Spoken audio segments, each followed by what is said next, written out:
पिल्लू ओ मम्मानं काय बनवलंय? शेंगाची आमटी. काय बनवलंय?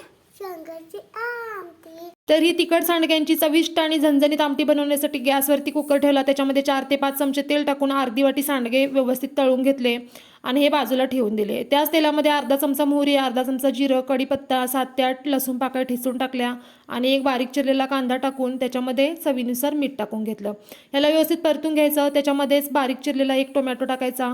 टोमॅटोसुद्धा मऊ होईपर्यंत भाजून घ्यायचा आणि त्याच्यामध्ये अर्धा चमचा हळद आणि 1.5 चमचा लाल तिखट टाकायचं आहे. तिखटाचं प्रमाण तुमच्या आवडीप्रमाणे कमी जास्त करा. ह्याला व्यवस्थित परतून घेऊन तळलेले सांडगे टाकायचे आहेत आणि अर्धी वाटी मसूर डाळ आणि तूर डाळ स्वच्छ धुवून याच्यामध्ये टाकून द्यायचं आहे. ओली कोथिंबीर सुद्धा टाकायचं. ह्याला व्यवस्थित परतून घ्यायचं आणि एक अर्धा तांब्या पाणी टाकून कुकरचं झाकण लावून एक 3 ते 4 शिट्ट्या काढून सांडगे व्यवस्थित शिजवून घ्यायचे आहेत. आणि पाहू शकता छान चविष्ट झणझणीत आणि चमचमीत सांडग्यांची आमटी तयार आहे. नक्की ट्राय करा आणि रेसिपी आवडल्यास चॅनलला सबस्क्राईब करा. धन्यवाद.